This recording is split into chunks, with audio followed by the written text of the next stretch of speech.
एक ऐसी दुनिया की कल्पना करें जहां लंका एक साइबरनेटिक साम्राज्य बन चुकी है, जहां रोबोट राक्षस पहरा देते हैं और एआई ड्रोन हर हरकत पर नजर रखते हैं। रावण अब सिर्फ एक असुर नहीं बल्कि सुपर इंटेलिजेंट एआई में बदल चुका है। उसके 10 सिर अब 10 सुपर कंप्यूटर हैं जो हर रणनीति का जवाब पहले से जानते हैं। लेकिन असली सवाल यह है, क्या भगवान राम इस फ्यूचरिस्टिक रावण को हरा सकते? साल 2050 में लंका अब सिर्फ एक स्वर्ण नगरी नहीं बल्कि एक सुपर एडवांस्ड साइबरनेटिक साम्राज्य बन चुकी थी। यहाँ की इमारतें अब सिर्फ सोने की नहीं बल्कि नैनो टेक्नोलॉजी और एआई संचालित सिस्टम से बनी थी, जो खुद को मरम्मत कर सकती थी और किसी भी हमले को निष्क्रिय करने में सक्षम थी। लंका के चारों ओर ऊर्जा शील्ड था जो किसी भी बाहरी खतरे को रोक सकता था। इस अदृश्य ढाल को भेदना असंभव था क्योंकि यह हर सेकंड अपने एन्क्रिप्शन को बदलता रहता था। आकाश में हजारों सर्विलांस ड्रोन घूमते रहते जो किसी भी घुसपैठ को तुरंत पकड़ सकते थे। जमीन पर रोबोट राक्षसों की सेना थी जो बिना थके और बिना गलती किए दुश्मन को खत्म करने के लिए तैयार रहती थी। रावण अब केवल एक असुर नहीं बल्कि सुपर इंटेलिजेंट एआई बन चुका था। उसने अपने ज्ञान और शक्ति को 10 अलग अलग सुपर कंप्यूटरों में बांट दिया था जो उसके 10 सिर माने जाते थे। ये कंप्यूटर मिलकर इतनी तेजी से डेटा प्रोसेस कर सकते थे कि कोई भी युद्ध नीति उनके सामने बेअसर हो जाती। हर संभावित चाल का पूर्वानुमान ये सुपर कंप्यूटर पहले ही लगा लेते और उसका तोड़ निकाल लेते। रावण का सबसे शक्तिशाली हथियार था एआई संचालित ब्रह्मास्त्र, जो भविष्य की भविष्यवाणी कर सकता था। यह न केवल दुश्मन की हर हरकत का अनुमान लगा सकता था बल्कि उसके खिलाफ सबसे प्रभावी प्रतिक्रिया भी तैयार कर सकता था। इस ब्रह्मास्त्र के सामने कोई भी इंसानी रणनीति कमजोर पड़ जाती। लंका पर आक्रमण अब सिर्फ एक युद्ध नहीं था, यह प्रौद्योगिकी और दिव्यता के बीच संघर्ष था। भगवान राम और उनकी सेना के लिए यह चुनौती थी कि वे एक ऐसे शत्रु को कैसे हराएं जो हर भविष्य की चाल पहले से जानता था। क्या भगवान राम इस टेक्नोलॉजी से लैस रावण को हरा सकते थे? अब युद्ध केवल बल और बुद्धि का नहीं बल्कि टेक्नोलॉजी और दिव्यता का था। भगवान राम केवल मर्यादा पुरुषोत्तम नहीं थे बल्कि एक हाईटेक योद्धा भी बन चुके थे। उनके पास वह अस्त्र शस्त्र थे जो रावण की साइबरनेटिक सेना को टक्कर देने के लिए बनाए गए थे। भगवान राम का धनुष अब सिर्फ एक दिव्य अस्त्र नहीं था बल्कि लाइटनिंग इन्फ्यूज्ड एनर्जी वेपन था। यह एआई पावर्ड टारगेटिंग सिस्टम से लैस था जिससे राम एक ही बार में हजारों लक्ष्यों को भेज सकते थे। उनका हर बाण विद्युत गति से चलता और दुश्मन की किसी भी ढाल को भेदने की क्षमता रखता। वानर सेना अब सिर्फ बलशाली योद्धाओं का समूह नहीं थी, वे बायोनिक अपग्रेड्स के साथ ऐसे सैनिक बन चुके थे जिनमें सुपर ह्यूमन ताकत और स्पीड थी। उनकी आंखों में इंफ्रारेड स्कैनर और हाथों में प्लाज्मा गन थी। वे बिना रुके लड़ सकते थे और किसी भी साइबर राक्षस को परास्त कर सकते थे।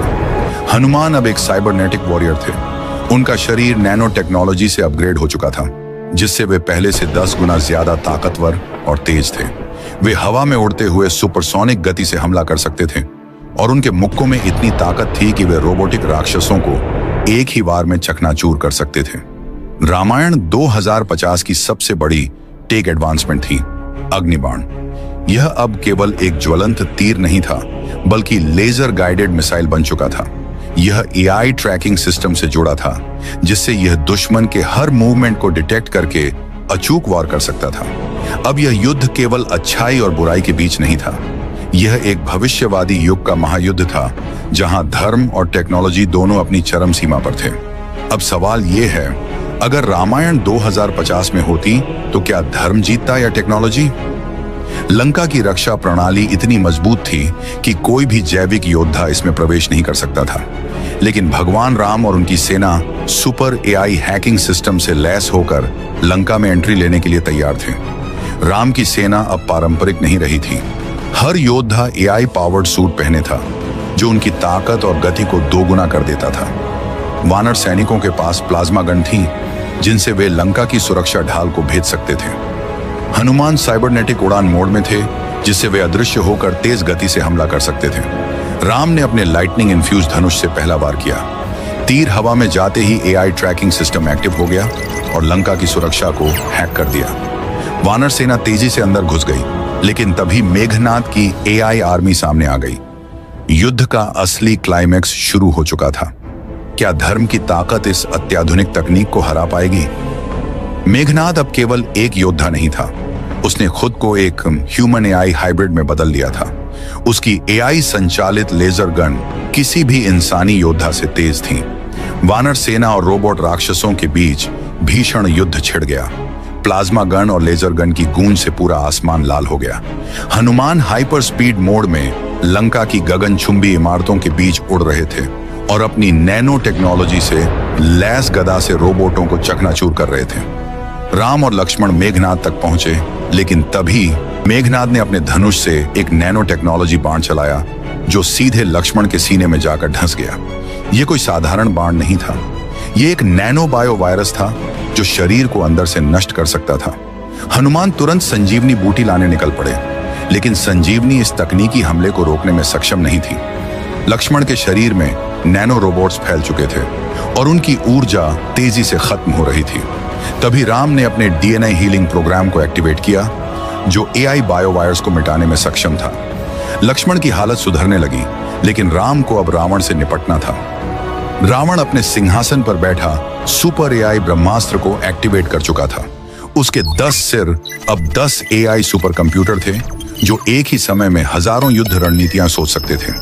राम ने अपना लाइटनिंग धनुष उठाया, लेकिन रावण पहले ही उसकी चालों को पढ़ चुका था। जैसे ही राम ने बाण चलाया, रावण के एआई सिस्टम ने उसे हैक करके हवा में ही नष्ट कर दिया। राम, तुम मेरे ब्रह्मास्त्र को कभी नहीं हरा सकते, रावण की आवाज गूंज उठी। राम मुस्कुराए। उन्होंने एक नया ब्रह्मास्त्र निकाला, जो एआई से बना ब्रह्मास्त्र था। यह कोई साधारण हथियार नहीं था, बल्कि एक डेटा डिलीट प्रोग्राम था, जिसे रावण के एआई सिस्टम को मिटाने के लिए तैयार किया गया था। राम ने मंत्र पढ़ा और एआई ब्रह्मास्त्र को रावण पर छोड़ दिया। रावण के 10 सिर कंप्यूटर स्क्रीन की तरह ब्लू स्क्रीन में बदलने लगे। उसकी पूरी कोडिंग बिगड़ गई। लंका की रोशनी बुझने लगी, रोबोट राक्षस निष्क्रिय होने लगे और आखिरकार रावण का डेटा हमेशा के लिए मिट गया। लंका का सुपर एआई सिस्टम ध्वस्त हो चुका था। वानर सेना ने विजय की गर्जना की। हनुमान और लक्ष्मण राम के पास खड़े थे। राम ने आकाश की ओर देखा। आज धर्म ने तकनीक को नहीं हराया था, बल्कि दिव्यता और तकनीक का संतुलन बना था। तो दोस्तों, अगर रामायण 2050 में होती तो क्या सच में धर्म की जीत होती या एआई का राज? आपके हिसाब से क्या होता? कमेंट करके जरूर बताइए। अगर आपको ये वीडियो पसंद आई तो लाइक करना मत भूलना। और हाँ, हमारे चैनल पर और भी ऐसे दिमाग घुमा देने वाले एनिमेटेड वीडियो हैं। अब इस वीडियो को देखिए, ये कहानी आपका दिमाग हिला देगी।